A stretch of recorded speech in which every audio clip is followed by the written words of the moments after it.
আসসালামু আলাইকুম সুপ্রিয় দর্শক মণ্ডলী। সম্প্রতি ব্র্যাক ইউনিভার্সিটির একজন শিক্ষককে চাকরিচ্যুত করা হয়েছে। সামাজিক যোগাযোগ মাধ্যম এবং বিভিন্ন মিডিয়ার মাধ্যমে হয়তো আপনারা জেনেছেন, আমিও জেনেছি। যে শিক্ষককে চাকরিচ্যুত করা হয়েছে তার নাম আসিফ। তাকে চাকরিচ্যুত করা হয়েছে এজন্য যে তিনি কোনো এক বক্তৃতায় সরকারি যে পাঠ্যপুস্তক, সপ্তম শ্রেণীর একটি পাঠ্যপুস্তক, একটি বই নিয়ে সেখানে দুটি পাতা তিনি ছিঁড়ে ফেলেছেন, ছিঁড়ে প্রতিবাদ জানিয়েছেন। সেখানে ছিল কিভাবে শরীফ থেকে শরীফায় রূপান্তরিত হয়েছে। অর্থাৎ সরকারি পাঠ্যপুস্তকে বাচ্চাদেরকে শেখানো হচ্ছে কিভাবে ট্রান্সজেন্ডার সম্পর্কে আপনারা জানেন যে পুরুষ থেকে নারী, নারী থেকে পুরুষ হওয়া, এই ধরনের যে অপকর্মগুলো, বিভিন্ন অভিশপ্ত জাতিরা যে কাজগুলো করে, যে নোংরা কাজগুলো করে, মহান আল্লাহ তাআলা সৃষ্টি করেছেন নর এবং নারীকে, দুটি জেন্ডারে, মেল এবং ফিমেল জেন্ডারে সৃষ্টি করেছেন। তো কিছু অসভ্য মানুষ, অভিশপ্ত মানুষ, তারা পুরুষ থেকে নারী হচ্ছে, নারী থেকে পুরুষ হচ্ছে। আমরা বিশ্বের বিভিন্ন জায়গায় এই নোংরা ক্যারেক্টারগুলো দেখতে পাই। তো মুসলিম দেশ, 18 কোটি জনসংখ্যার মুসলিম বিরাট একটি দেশ বাংলাদেশ, এই দেশে তারা এই ধরনের কালচার চালাতে চায়, তারা এটার প্রভাব বিস্তার করতে চায়। সেটার মিশন হিসেবে সরকারি পাঠ্যপুস্তকে পর্যন্ত এটা দিয়ে রেখেছে। আপনারা জানেন বাংলাদেশে যে সরকার, সেটা একটা অবৈধ সরকার। কার্যতভাবে বাংলাদেশ এখন স্বাধীন নেই, এটা ভারতের উপনিবেশে পরিণত হয়েছে। বাংলাদেশে যারা রাষ্ট্র ক্ষমতায় আছে ভারতীয় একটি এজেন্ট, এই এজেন্টের মধ্যে যারা কাজ করে, ভারতীয় গোয়েন্দা সংস্থার বিভিন্ন লোকজন কাজ করে।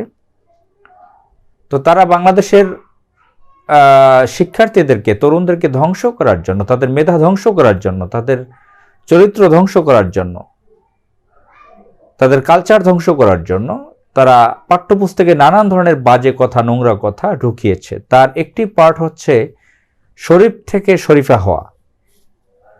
তো ব্র্যাক ইউনিভার্সিটির সেই শিক্ষক, আমি জানি না তিনি কি সাবজেক্টের শিক্ষক, খুব তরুণ বয়সের দেখা যাচ্ছে, মিস্টার আসিফ তার নাম। তো তিনি কোনো এক বক্তৃতায়, কোনো এক সেমিনারে বক্তৃতায় তিনি সেই পাঠ্যপুস্তকটার পাতা ছিঁড়ে সেটার প্রতিবাদ করেছেন। তো এজন্য তাকে চাকরিচ্যুত করা হয়েছে। ব্র্যাক ইউনিভার্সিটির শিক্ষকতা তিনি করতে পারবেন।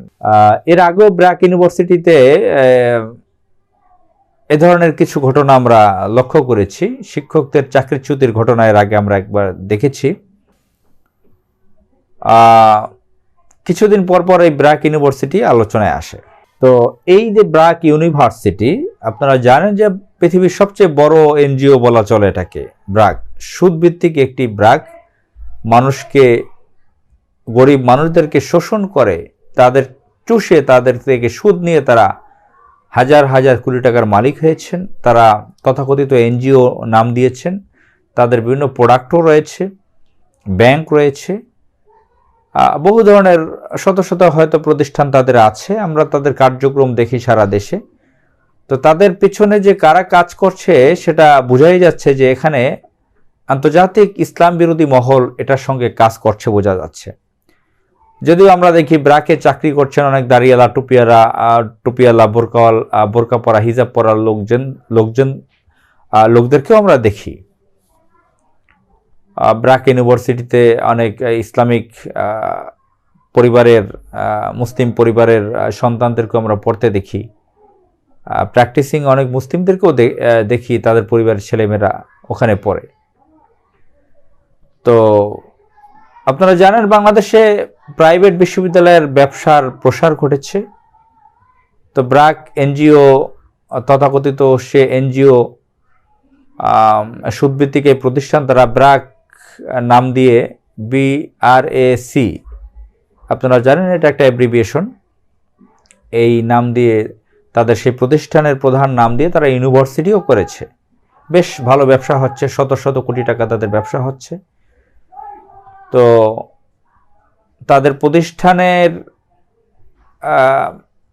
অন্যান্য ইউনিভার্সিটিতে যে শৃঙ্খলা আছে, শালীনতার যে মোটামুটি একটু শৃঙ্খলা থাকে, আমি বলবো না যে অন্যান্য ইউনিভার্সিটিতে খুব শালীনতা আছে, ব্র্যাক ইউনিভার্সিটিতে সেটা সর্বনিম্ন পর্যায়ে। ব্র্যাক ইউনিভার্সিটির ক্যাম্পাসে সেখানে সরাসরি মেয়েরা সিগারেট টানে, অনেক উদ্ভট পোশাক আশাক পরে ছেলে মেয়েরা সেখানে ক্লাস করে। এই ব্র্যাকের শুধু ইউনিভার্সিটি না, বিভিন্নভাবে ব্র্যাক বিতর্কিত বাংলাদেশে। আমি নিজে অনেকবার উদাহরণ দিয়েছি, বিভিন্ন জায়গায় পত্রিকায়ও লিখেছি একবার, যে ব্র্যাক ইউনিভার্সিটিতে 2002 সালে ব্র্যাক ভবনে, মূল ভবনের অডিটোরিয়ামে আমি একটা সেমিনারে ছিলাম, সংক্ষেপে বলছি। সেখানে বাংলাদেশের অনেক নামি দামি এলিট শ্রেণীর লোক ছিলেন। সৈয়দ মঞ্জুরুল্লাহ ছিলেন, যিনি তত্ত্বাবধায়ক সরকারের 1991 সালে তত্ত্বাবধায়ক সরকারের প্রধান না, একজন উপদেষ্টা ছিলেন, কেয়ারটেকার গভর্নমেন্টের একজন অ্যাডভাইজার ছিলেন, মন্ত্রী পদমর্যাদা, একজন ব্যবসায়ী, অ্যাপেক্সের চেয়ারম্যান তিনি, অ্যাপেক্স গ্রুপের। তো সেই ভদ্রলোক সহ বাংলাদেশি যারা সেখানে স্পিচ করলেন, বক্তৃতা দিলেন ইংরেজিতে, সবাই কোনো সালাম দিলেন না, বিসমিল্লাহ বললেন না। কিন্তু সেদিন জাপানের হেড অ্যাম্বাসেডর এক মহিলা, তিনি বিসমিল্লাহির রহমানির রহিম বললেন এবং সালাম দিলেন আসসালামু আলাইকুম। তিনি উচ্চারণগুলো কাগজে লিখে এনেছিলেন। যদিও তিনি মুশরিক বা নাস্তিক, জাপানিজ, আপনারা জানেন বুদ্ধিস্ট হতে পারে, বুদ্ধিস্ট হলে তো তারা মুশরিক, জাপান চায় না, বেশিরভাগই নাস্তিক, তারা কোনো ধর্মই মানতে চায় না। তো আমরা বুদ্ধিস্ট হিসেবে তাদেরকে দেখি। তো তারা যদি সালাম না দিতেন বা বিসমিল্লাহির রহমানির রহিম না বলতেন, কোনো অসুবিধা ছিল না।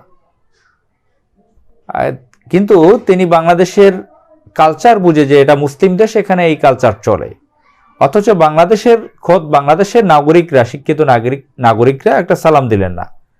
এটা আমার সামনে ঘটেছে 2002 সালের আগস্ট মাসে। ব্র্যাকের মূল যে ভবন 24 তলা, তার 3য় তলার অডিটোরিয়ামে। এটা আমি সংক্ষেপে বললাম। সেদিনের ঘটনা অনেক লম্বা ছিল, আমি সেটা পত্রিকায়, একটি জাতীয় দৈনিক পত্রিকা, এটা নিয়ে একটি কলামও লিখেছি, যেটা প্রকাশ হয়েছে। আর এই যে ব্র্যাকের, আপনারা জানেন যে ব্র্যাকে 2001 সালের দিকে একবার, 2002 সালের আগের বছর, আমার এক বন্ধুর চাচাতো ভাই সেখানে চাকরি করতেন। তো আমাকে বললেন যে আমার চাচাতো ভাই অনেক বড় বড় দাড়িওয়ালা ছিলেন, কিন্তু তার দাড়ি পুরোটা কেটে দিয়ে ক্লিন শেভ করে সেখানে চাকরি নিতে হয়েছে। আমি তার সাথে দেখা করেছিলাম আমার সেই বন্ধুকে নিয়ে ব্র্যাক সেন্টারের মধ্যে। তো সেখানে দাড়ি নিষিদ্ধ ছিল। ব্র্যাক সেন্টারে আমি একাধিকবার গিয়েছি, দেখে সেই সময়ে 2002 সাল, 2003 সাল, 4 সাল, 1 সাল, এই সময়গুলোতে আমি একাধিকবার গিয়েছি। তখন দেখতাম যে তাদের সালাম নিষিদ্ধ, আসসালামু আলাইকুম দেখলে বলো না, সেটা নিষিদ্ধ ছিল।